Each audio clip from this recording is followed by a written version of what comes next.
Hello, everybody, and welcome back to Living, Overcoming, Becoming. This is episode 7 in season 1, Rebuilding Faith from the Ground Up. Today's episode came to me in the midst of a storm. And while you guys have been hearing me talk about all of the things that I've been battling, leading up to this point, before, after, during, I felt like this was a very meaningful episode because right now it seems that everything that I'm facing may have been sent to destroy me. I'm not even going to hold y'all. Uh, when I say the storm is storming, what do I mean by that? So right now, as I sit here with you, I am facing a lot of challenges. I am facing challenges with my finances, with my career, parenting, living situation, all of these things. And I really wanted to sit here and I wanted to come up with something that didn't just shed light on where I'm at, but also give hope to other people who are dealing with the same thing. We're all kind of living in this vortex of things happening outside and trying to keep hold of our faith. So, just to recap, before I get into this episode, why this episode is important, I just wanted to kind of distinguish what we already went over and how this is going to be set apart from those things. So, right now in season 1, we've already talked about unlearning the religion aspect of, following God and reclaiming our intimacy with our relationship. So, that was in episode 1 and 2. And then we faced our triggers and acknowledged spiritual distance and what that looks like in episodes 3 and 4. In episodes 5 and 6, we talked about healing while parenting and embracing our identity in Christ. So, like I said, rebuilding faith from the ground up, season 1 is a very crucial kind of conversation foundation. And when I'm getting here to this point, I realized that all of these episodes focused on returning, rebuilding, and rediscovery. So with episode 7, we are going to talk about the weight of the walk now. Because I said yes, I'm doing all of the things.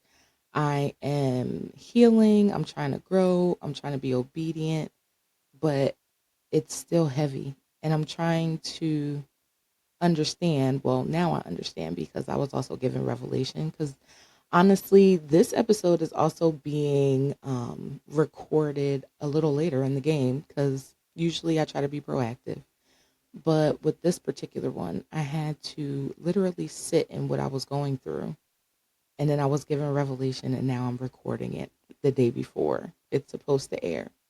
So, you know, while I'm doing the healing work, the growing work, doing the obedient thing, it's not that it's heavy in a sense of I can't carry it. It's just, why are all of these things happening?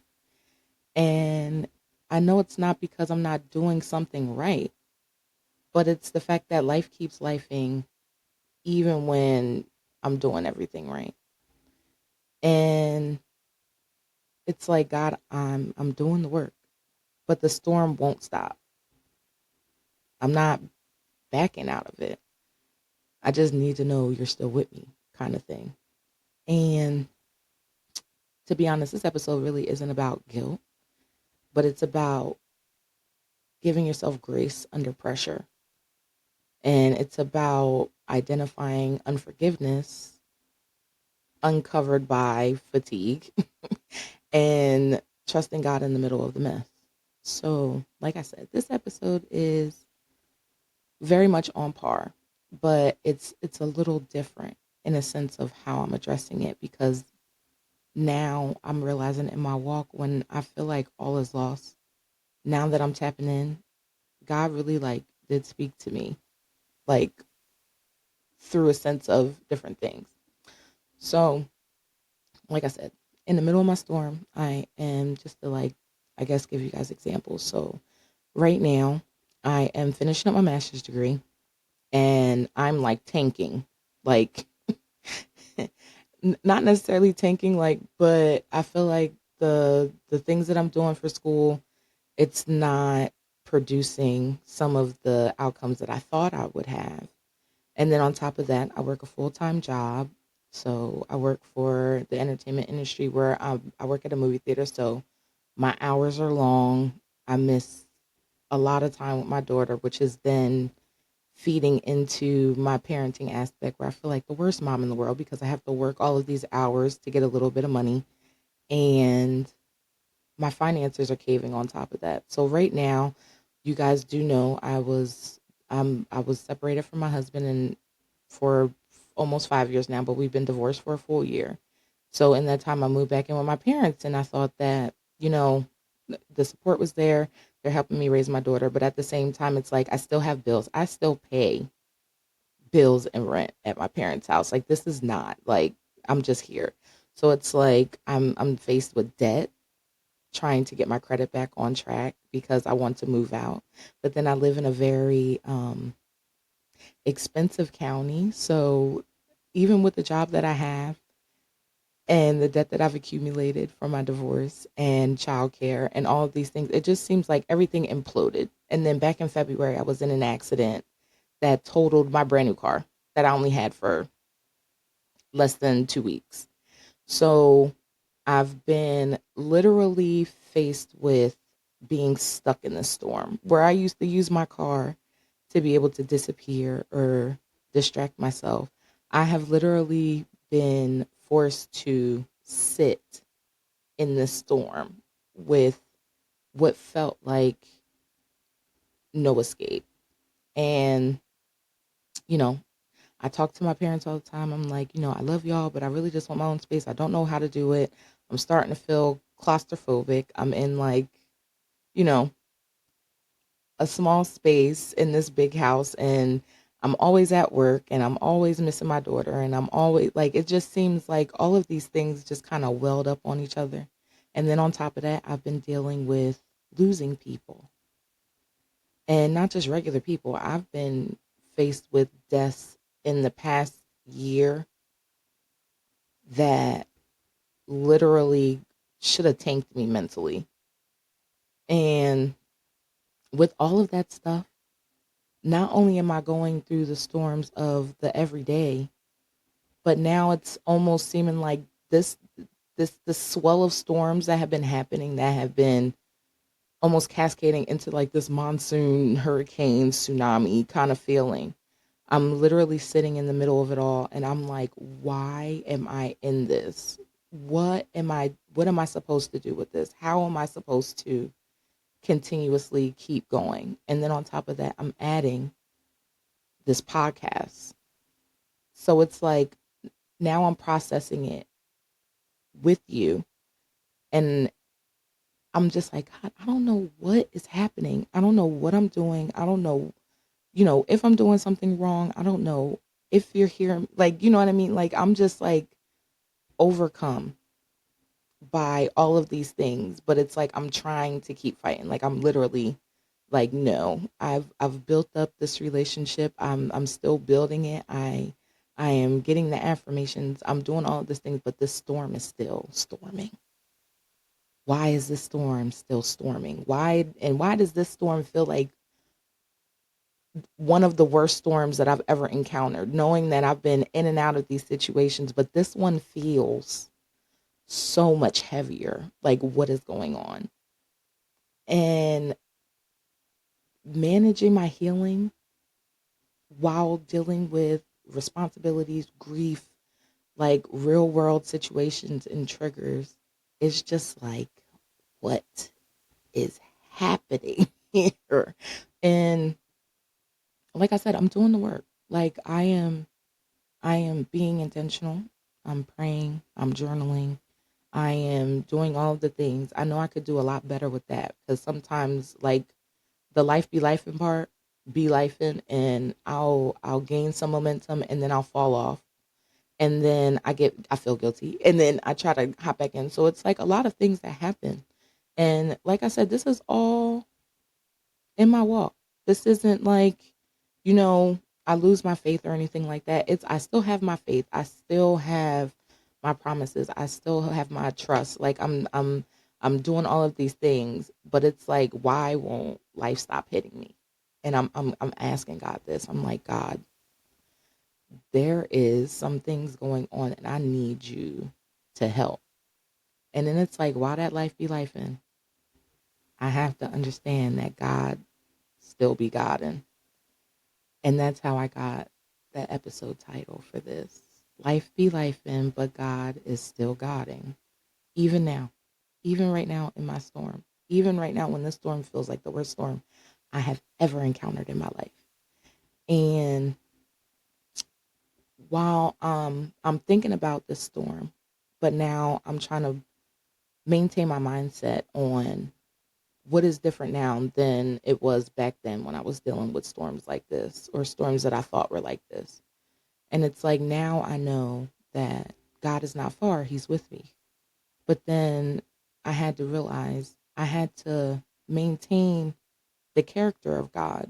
So what did I do? Of course, I went in my Bible and I'm like, okay, so like God's character, what is that? Who is this guy? What about him is supposed to give me hope even in all of this craziness? And I came across a few scriptures. These scriptures I definitely want you to write down because while you're going through your storm or, identifying your storm, this is what I want you to take with you on God's character, okay? These are just some. There's definitely other scriptures that you definitely can use. But here's one for God is faithful. Lamentations 3:22-23. Because of the Lord's great love, we are not consumed, but for his compassions never fail. They are new every morning. Great is your faithfulness. I'm not going to say I quoted that song because I love that song, but I felt like that was good for God is faithful. God is strong and mighty. Psalms 46:1. God is our refuge and strength and ever present help in trouble. God is love. 1 John 4:8. Whoever does not love does not know God because God is love. We have God is peace. John 14:27. Peace I leave with you. My peace I give you. I do not give to you as the world gives. God is unchanging. Hebrew 13:8. Jesus Christ is the same yesterday and today and forever. Same God we read about in the Bible is the same God that we're dealing with right now in this day and age with these storms. Okay. God is just and righteous. Deuteronomy 32:4. He is the rock. His works are perfect and all his ways are just. A faithful God who does no wrong, upright and just is he. And finally, God is a protector. And I found Psalms 91:4. He will cover you with his feathers and under his wings you will find refuge. So it's like I'm finding all of these things that attest to God's character, right? And I'm sitting here and I'm like, God, I'm in the storm. Like, I feel like I'm drowning. I feel like everything is about to come crashing down. I don't know how much longer I can hold on to this. Like, I'm really just, I'm tired. I'm beat up. I'm burnt out. I have no more ideas. And I'm trusting you to help me see this through. Like, I'm literally leaning on you right now because nothing makes sense. Do y'all know how many jobs I applied to in the past 2 years? I done went through my Indeed, my ZipRecruiter, my LinkedIn. I applied to 323 jobs. Like, what? Like, I have applied to 323 jobs. Still working the job that I'm in now. Nothing. Or I'm not qualified or I'm overqualified, which is wild. Like, job market saturated. So it's like I'm trying to get a better job so I can get better finances like together. I'm trying to maintain, but now it's like I feel distant from my daughter. I feel like the worst mom ever. That parenting while healing thing, it definitely did help me, but I still like battle that mom guilt. I know different parents out there face different things, but it's just like I'm reading all of these things about God's character and I'm like, okay, I know you're a protector. I know you're unchanging. I know you're faithful. I know that you're always with me. I know you love me. But what is it? Like, God, if you're guiding, help me understand. I need you to guide in this situation. Like, if you're not going to pick me up and put me somewhere else or like give me what I need, I just need you to show me what I need to learn from this storm because I'm tired of it. Like, I'm about to just let it swallow me up. And honestly, even though I can't trace what he's doing, I still have to trust what he's doing. And I was sitting here and I was trying to figure out what I could lean on in this season right now. And it keeps coming up in a bunch of my other episodes. And I know you heard it last week with my sister in Christ, Angela Register. And she kept saying the Romans 8:28 verse. And it was, the all things work for my good. And I had to sit here and I had to sit in that because I was like, does that apply to this? And I'm like, even though the storm is storming, I have to trust that it's working out for my good. And even though it doesn't feel good, it's still working for my good. So now I'm like trying to stuff that in my head, like, okay, this stuff sucks. It feels awful. Like I'm beating depression off with a bat. I keep praying against it. I'm trying to not let that get me. My anxiety is up and down because I'm just like, nah, I'm going to chill. But then me sitting here chilling doesn't feel good. Like, it's just like, why would I sit here and not do nothing about my situation? Because that's what trust is. The trust is I have to understand that letting go of the wheel and letting God take over, it's not a sense of weakness. It almost felt like a sense of survival, but how do I give up my control? And I'm sitting. I'm sitting. At this point, I'm not gonna lie to you. I was at my job a few days ago and I knew this episode was coming up and I know this episode didn't just come up by chance. I know it didn't just pop up out of nowhere. And I'm sitting there and I was sitting in the bathroom and I was like, God, I was like, I know I got to do this episode and I know that all things work for my good, but I'm like, there is something I'm missing here.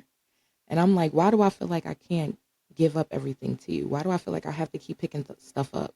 Why do I feel like I always have to be in control? And I had to check myself and I was like, if I just told myself I can't do God's job, why do I keep trying to take the reins on everything? Especially when the things that I'm going through don't make sense. Like it was always easy for me to get a job. It was always easy for me to find time to sit down and pray or read. It was always easy for me to figure something out, especially for other people. Like I am that person where I can figure out everybody else's mess before I can figure out my own. So I'm like, right now I'm applying for jobs, I'm not getting them. I'm trying to move and I can't go anywhere. I'm trying to understand what parts of the situation I have to take on and which parts I have to let you take on, or do I just let go altogether? But I'm like, God, how do I do this and not feel like I'm useless to the situation? Y'all gonna listen to me and y'all gonna think I'm crazy because I feel like it's hard. It's easier said than done. Like, oh yeah, God, you got it. I'll whatever, because it's like I'm still in the middle of the storm. Like I am still getting calls from bill collectors. I am still getting stuff sent in the mail. I am still getting calls from my daughter's school like, hey, you need to pay her tuition, which childcare tuition is robbery, but I pay what I expect and I want my daughter to have a great education. So I can't be mad at that. And I don't have a car. I've been looking for a car since February. I literally was able to get a car at the end of January. I drove it for 11 days and then it was totaled. And it's like everywhere I go, I done took money. My credit is a little wonky, but I had cosigner and I cannot get a car. And I'm like, all of this stuff is shaping out to be, God, this got to be you because there's no way. It was always easy for me before this. Like, it was always easy for me to get a car. It was always easy for me to get a job. It was always easy for me to find time. But why does this feel like the expert level boss in a fighting game? Like, why do I feel like I can't defeat this? Why does it feel like it's just so heavy? And I'm sitting on the toilet and I'm talking to him and I'm just like, all right, like, you got to give me something. And then it was weird because I went back to the sermon that my brother preached at my uncle's funeral, which was one of the hardest deaths I ever had to face in my life. And like I said before, that death shook me to where I literally had to choose to still believe in God and his purpose. And this is even going to work out for my good, even though it's the worst. And the sermon that my brother preached for the eulogy, it came from Mark 4. And it was a story about Jesus calming a storm. And it was it was odd, like when he was preaching it, it felt odd to me because I was like, well, what does this have to do with, us losing our uncle? And then he kind of walked it down, and he was, the basis of the story is Jesus and the disciples were going over the Sea of Galilee. And, everybody's telling him, like, no, don't do that. Like, we be facing storms, there's casualties, like, people die. Like, this is like the worst sea to try to cross because, it be bringing some heat. Like, so we advise against it. But Jesus is like, nah, we good. We gonna go ahead, we gonna cross. We gonna get to the other side, we gonna do what we gotta do. So it's like they get on the boat, they go across the water, and what happens? All of the things happen that everybody said was going to happen. The storm came, the waves was whipping, the wind was blowing, the boat looked like it's about to capsize, and everybody panicking. Storm rolling, everything is just going awry. Everything is awful. Everything like we about to die is what everybody is basically like. And they looking around, they trying to find Jesus, and they like, where is this dude at? And this dude is asleep at the bottom of the boat, resting, chilling, unbothered. This is the expert level of black belt of unbotheredness that I want to get to.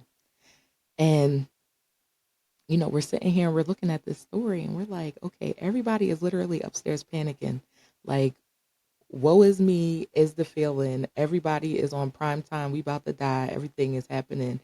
I can't keep, like, we can't go on. We're going to be consumed. Like, all of these things in the storm, like waves, wind, lightning, thunder. We about to die. But like, Jesus is downstairs chilling, sleeping, unbothered. So they go downstairs and they poke him up and they're like, yo, like, don't you see what's going on? Like, aren't you concerned? Like, don't you care about us right now? And it seems like, as I'm reading the story again, I'm like, it seemed like Jesus just like shrugged them off and was like, all right. So let me get up, let me get out of my restful sleep and let me go up here and do what I got to do. And what does he do? He goes out and he says, peace be still. And everything stops. So I'm sitting on the toilet and I'm like, so this is what you give me. You remind me of the sermon because that was basically like the start of the swell of my storm. Like there was stuff going on before that, but I felt like I could maintain it. But then the death of my uncle kind of cascaded into like a bunch of other stuff where my storm started storming. And then things started happening and then things started piling up. And I'm like, why would you bring me back to that sermon? And I'm sitting there and I'm looking. I done went back and looked at the live from the funeral. I done listened to the sermon again. I done read the story. And I'm sitting here picking it apart. And I'm like, why does this feel like I'm supposed to look at this differently? And, you know, Jesus, you're in the stern and you're sleeping on a cushion in the storm. You have no sense of urgency or worry. So how can I apply that? Everybody upstairs is panicking. And it seems like that's my life. Like everything around me, if it's not me being panicky, it's everybody around me. Like, you're not going to do nothing. Like, oh my goodness. Like, I just seen this happening. Like, I got family problems going on left and right. My family is having issues. And I don't know why I've become the pillar of, hope for people because they'll just come to me and then they'll unload on me and I'm taking all of that on. I'm worried about, my family and what they got going on and there's situations happening and everybody's like running up on me like, you're not worried about this? Like, what do you think about this? Like, what are we going to do? What is going to happen? And I felt like I was on both sides. Like, it's like if I'm acting and I'm surrounded by disciple behavior in this story, what do I got to do what God was doing? because I just want to chill.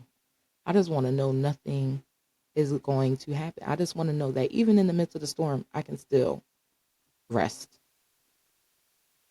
And I'm just sitting and I'm pondering it. I'm sitting and I'm pondering. I'm sitting and I'm sitting and I'm thinking and I'm praying. I'm like, God, how do I get the peace of Jesus in this situation? How do I go from being the disciples worried and speaking those things like we're going to die? This is bad. Why did we do this? Where they forgot who they had with them.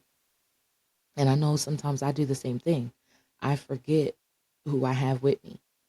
I'm going through this storm right now. I'm going over that sea. The winds is winding, the waves is waving, the thunder and the lightning and the rain and everything is going on. But I forgot who was with me. I forgot who was at the bottom of the boat. And the person that's at the bottom of the boat is literally relaxed, unbothered. So it's like even when the storm is raging, Jesus is resting. And now that I'm looking at it that way, it's like, okay, me telling you, God, to take everything so I can gain the peace of Jesus in the situation.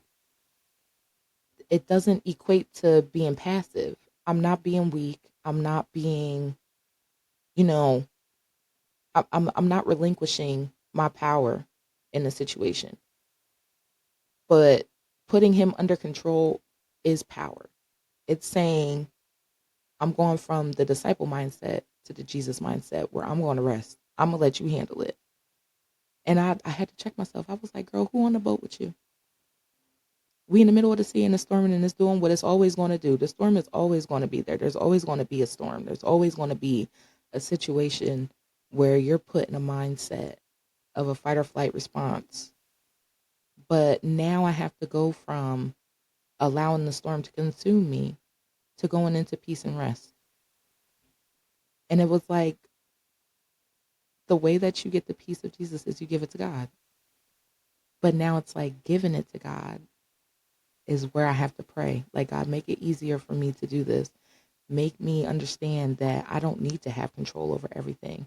Help me understand that even when everything looks bad, it's all working out for my good anyway.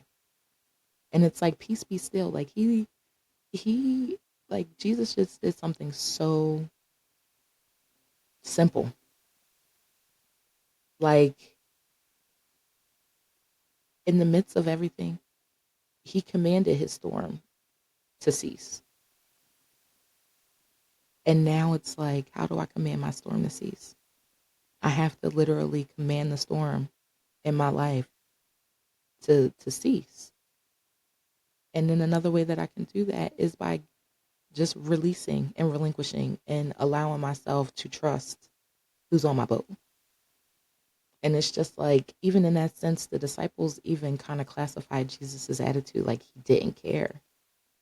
But it was like Jesus's unbotheredness was because he knew his authority.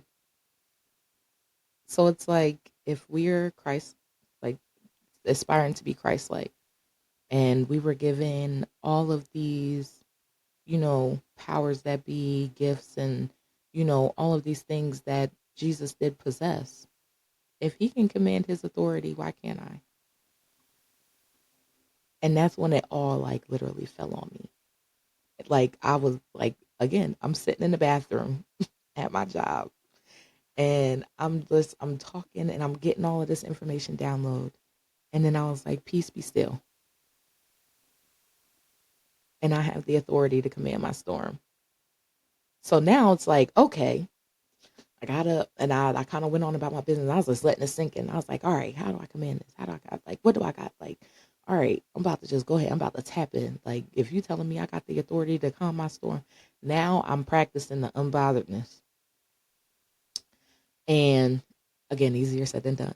But now it's like, even after that,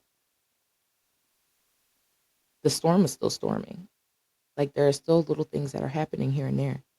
But as the storms begin to swell up again, I got to catch it. I got to catch it before it gets bad. I got to command it right when I sense it. And I might give in an inch, but then I'm like, nope, I'm not doing that. I'm not going to give this situation any more of my time than I need to. And then immediately I'm like, nope, y'all got it. Or nope, we're not going to do this. Or Erica, you know what? We might not be able to get this done right now, but we'll make sure we get it done at some other time. Like now I am really starting to figure out a way to command my authority and find that peace.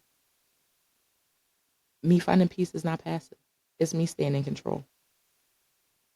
And it doesn't mean that I don't care, but it means that I trust God in the chaos. So I was telling y'all before, I'm going through all of these things. Now I'm sitting here and I'm like, all right, I got to command my storm. Like, we about to do this. Like, I got authority. I got the power. I know I'm strong. I done been through the storm. It ain't take me out. It might have felt like, so now it's like my posture is starting to be upright. But then it was like, but why this storm? Why does this storm feel so much worse?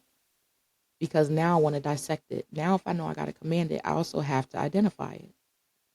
And it's like before, I always used to, give the devil too much credit about my storms. Like I'm always like, oh, he just trying to throw me off my game, or he just trying to keep me away. He's just trying to do this, that. And I'm like, no, because right now I feel like I'm on the right track. I'm building my relationship.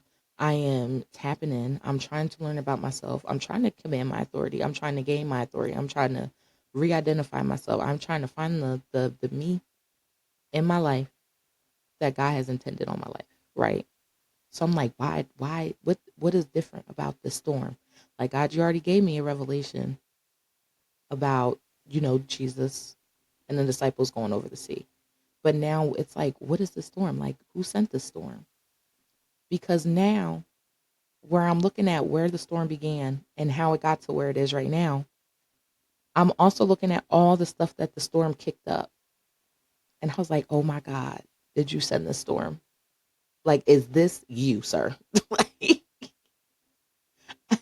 at this point, I'm home sitting in my bed and I'm like, you know, I don't be needing to give the devil credit. I'm like, bro, I know what you be trying to do and I know what you be trying to do, but this don't feel like that.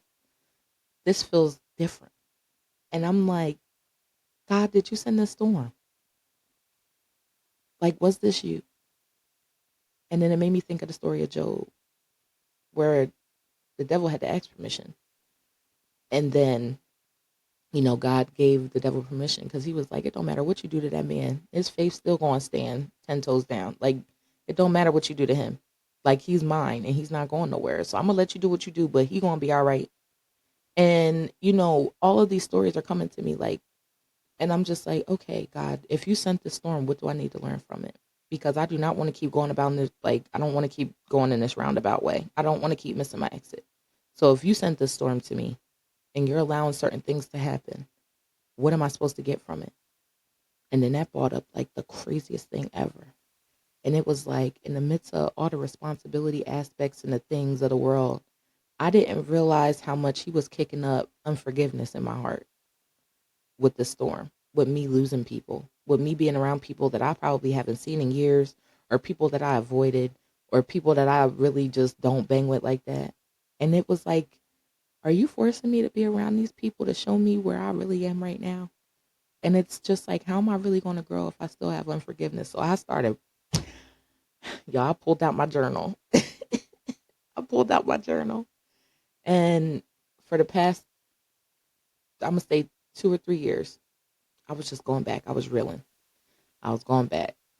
And I started thinking about all of these memories and all these people that I was around and all the situations I was in. And I realized that at the beginning of everything, the storm started way before I thought. And the things that were happening with these deaths and these losses and all of this stuff piling up, I realized that I had to talk to people. I had to be around people that I did not realize I didn't fully forgive. And I'm wondering why I'm still traumatized or hurt. And it's like I literally tried to mask or shake loose or suppress memories that have literally been making me forced to deal with them. And then I had to go inside of myself in the middle of the storm, in the middle of me commanding, in the middle of me finding my authority. And I had to say, you know what? If I'm going to command peace be still, if I'm going to walk in the authority God gave me, I had to let go of my emotional weight of my unforgiveness too. My ex-husband, cousins, aunts, uncles, family members. Like, I still might struggle with how my attitude is around them sometimes because I'm still trying to I'm still trying to check that.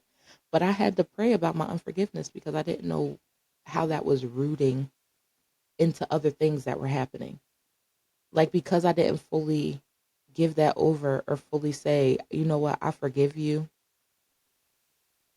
not even to their face, but just to myself, it caused so many other things to happen in my storm because I still had those feelings. And that's why I was like, well, God, if you sent this storm, you're not just kicking up dormant or suppressed feelings. This storm is being created for me to walk through it to identify the difference.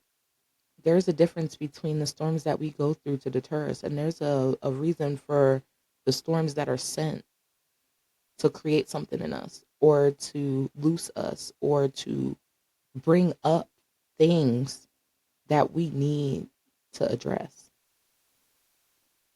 And I had to realize that, I might still be angry at them, but I still have to forgive them. Because if I ever want to get out of this storm truly and completely, and then be able to walk in the authority that I should be able to command, I have to let go of the weight of that too.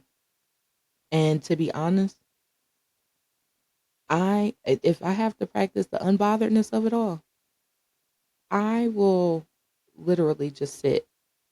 And even if I'm in the presence of these people, because some people it was easier, some people I still like I gotta wake up and say, nope, we forgive them. It's okay. We're gonna we're gonna walk through this together because now I want my mindset to change. Because to be honest, me sitting around here being mad at people, being bitter toward people, being like, ugh, it's not gonna do nothing but create darkness in my spirit. So it's like if I'm really trying to be different, if I'm really trying to change, if I'm really trying to grow, if I'm really trying to walk this walk the right way, like I felt like that was hard. And it's still hard. Even today, right now in a second. There's still people I had to wake up today and be like, nope, we forgive them. Remember, you gotta let it go. Because some of them, like I said, were harder than others. But at the same time, my forgiveness doesn't always have to be loud either, but it's necessary for my peace. How do I expect to chill at the bottom of the boat unbothered without addressing the emotional weight, my traumas? All of those things are being carried with my unforgiveness of these people. So if I forgive them, if I want to get to that next level black belt, I had to deal with it. I had to look at it. Some people I wrote letters, sent them to their house. Some people I left a voicemail. Some people I sent a message on Messenger. And it doesn't require context. It was just I felt like I needed to apologize because I didn't forgive you for this. And some people responded. Some people didn't, but you know what? That's not my problem. Because that's another thing. If I'm going to command my peace, I have to realize when things are my problem and they're not. Sorry, y'all. Everything is not our problem. Everything is not our situation to fix. Sometimes we could just be there to plant a seed and that's it. And, I had mentioned this on my TikTok. I'm like, the people that I was around, I felt like I had to save them. But I have to stop doing God's job. Just like I said in this episode. I have to realize that if I'm really going to relinquish my power to the point where I trust God, and even in the midst of the storm, I still command my peace. I have to put down the things that are not for me to deal with. And I have to ask God every time. Like, even when somebody asks me for $20, I'll be like, God, now do I send them this $20 or do I hold on to this $20? Now, 9 times out of 10, I'm going to still send the $20, but I'm like, don't come back here asking me for nothing else again because I don't got it. But I know that I still have to do the works and I still have to be, Christ minded in that sense. But it's like me being Christ minded doesn't mean I have to deplete myself. It doesn't mean that I have to literally empty myself out, especially when I'm not getting filled by these people. Like, I can be considerate, I can be empathetic, I can be understanding, but it doesn't mean I have to kill myself to do it, because that's also another thing that'll create my storm. Not only is it being sent, am I creating the storm myself? Because I keep trying to do these things for people, situations, and now down the line, it's creating a problem, which is a storm. So that was like a sidebar. Like, you heard me say, sometimes storms are sent by the devil, created by the devil. Sometimes the storm could be sent by God, but then you have to identify the storm if you created it yourself because you wanted to play God. I'm sorry, I just punched somebody in the throat. I know y'all feel a little hurt, but if I got to get punched in the face by this stuff, y'all do too. Because this is what growth looks like. This is where we go from being disciple minded to Jesus minded. Because if I'm out here trying to identify things, I have to know when they were sent, why they were sent, and then who sent it. I'm gonna let y'all sit on that because that was a bar just now. I don't even know where that came from. That must have been the Holy Spirit. But none of this is to guilt shame you either. None of my episodes are to guilt shame. These episodes are here because now that we're having these conversations, now that you're listening, now when you move forward from here, hopefully it'll help you start making different decisions. Hopefully it'll start making you look at things differently, opening your mind up. Because, like I said, the past 48 hours with this information, this episode, what it has revealed to me, what I have sat in, what I got in revelation, like, I feel like if I could set a tower up of blocks and then knock it over and y'all could just see all of them falling on, that's what I've been feeling like for the past 48 hours. Like, the revelation of it all is crazy, but it's necessary. The storm is necessary. At some point, you have to realize that. And you have to realize that your storms are all working for your good. Romans 8:28. Everything is working for your good. The character of God never changes. He's faithful. He's unchanging. He loves you. He's your protector. Like, he is just. All of those character scriptures that I gave you all boil down to this. Even though the storm is there, you command it in your authority. You identify it. So now that we can get information that we need from it, you pray about it. You journal about it. I'm going through this, and this. But then change your mindset. If it's working out for my good, what am I getting from this? Yeah, I got financial issues. I don't got no money. I'm between blessings. I don't never say broke. Shout out to one of my listeners, Vinny. We worked together because he gave me that forever ago, and I don't think he realizes how much I use it. But instead of saying the broke word, I say I'm between blessings because you gotta be careful what you speak out your mouth because it can be used against you. So I'm between blessings. My finances is a little up and down, but you know what? How did this work out for my good? I'm starting to learn how to budget. I'm starting to find out how much I really spend on food, and maybe I need to cut that out and start cooking at the crib. Or, I'm having an issue with this family member. Now, I was okay when we were just having a conversation, but I started realizing that I depleted myself when I started sending them way too much money and I ain't getting no money back. What did I learn about myself? I learned that I'm empathetic, but I also know that my empathy can be a downfall. So where do I cut this off? Where do I start creating boundaries? Where do I know my boundaries are? Why do I feel like I have to keep doing this? If it's all going to work out for my good, me being overly empathetic and becoming a doormat, how can I change that for my good? How can I say, yes, I'm going to still be an empathetic person, but I still got to put up a boundary? I don't have a car. I can't get a car. But how can I make this work out for my good? Right now, I don't have a car payment. So if I don't have a car payment and I have an extra $600, where am I putting that so that my credit can be good so I can eventually move out? Now my storm is starting to diminish. Now my peace is starting to come because now I'm sitting here dissecting it in each aspect of my storm. What am I learning about myself? What is God pulling out of me? What is God resurfacing? What is this? If I identified he sent it, if it's going to work out for my good, what am I going to learn from this so I don't have to be in this storm again?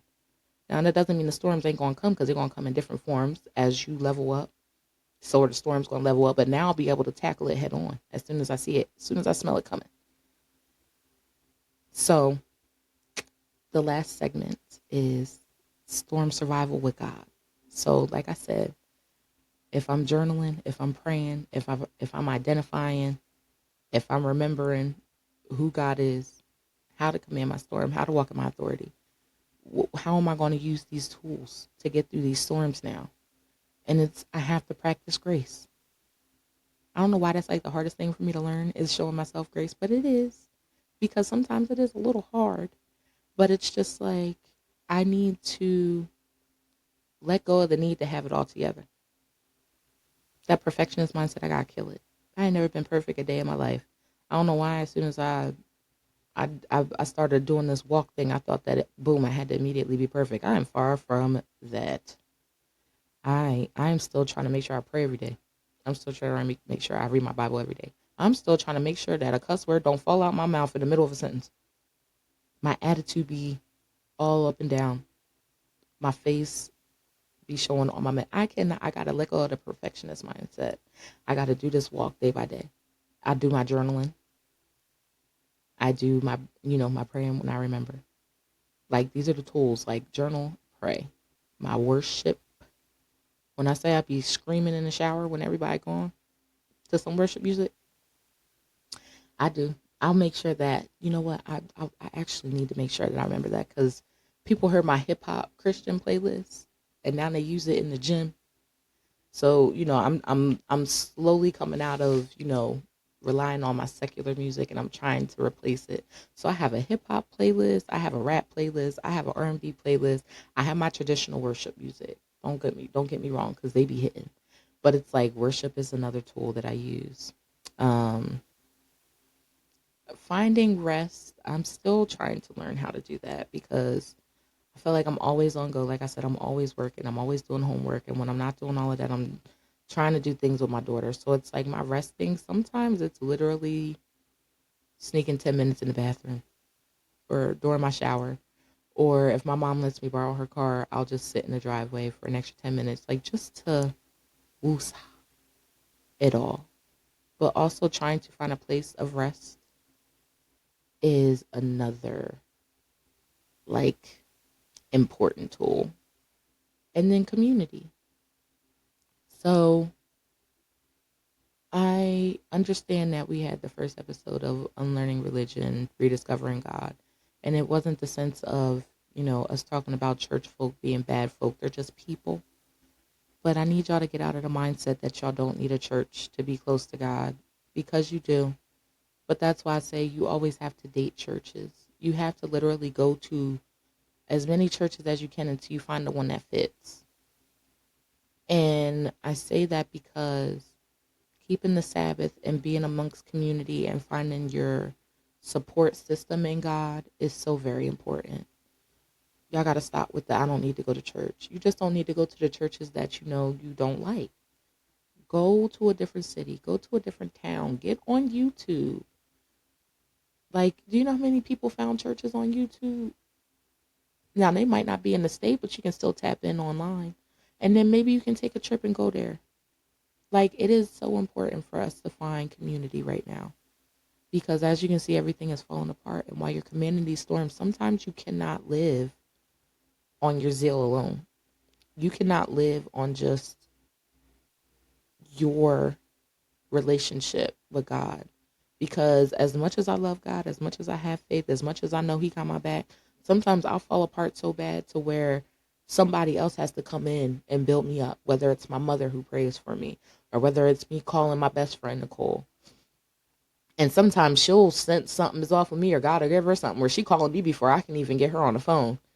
And I have my leaders. Like, my leaders are dope, gifted people of God. And, they come in the clutch, because I'll call them and be like, hey, I feel like this, or hey, I had this dream, or hey, I did. And they will walk it down for me. Like, you need that community. Like, the people in the church that I met that y'all have been seeing as guest, like, speakers on here. People that I never would have met outside in any other situation, 9 times out of 10, are all being brought to my church, and I can use them to not only help heal myself, but they're giving you guys things that are helping you right now. Community is important. Outside of God, it's probably the most important.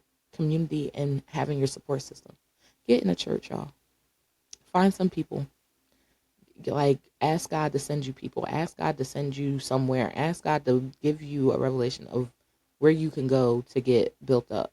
Because when you start feeling depleted, even when you go through that spiritual distance, those people will come in the clutch for you so quick. Support being in the Sabbath community. That's the last thing I got for you.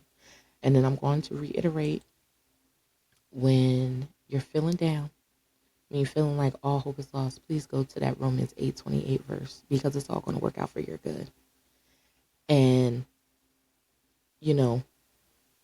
keep in mind those character references from scripture that I gave you earlier. But at the end of the day, the storm is going to storm, but you have to command your authority.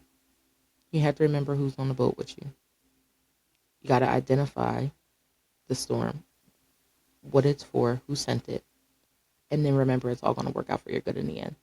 Because this walk is not easy, but it's worth it. This walk is wild. But when I tell you the strength that it's given me, the person that I can see being built in real time is so worth it. And I just want everybody to understand that while your yes is important, so is the journey. The journey is probably the most important, because let's be honest, my journey is now being broadcasted on a podcast that people are literally saying to my face that it's helping them through so much. Walk your journey.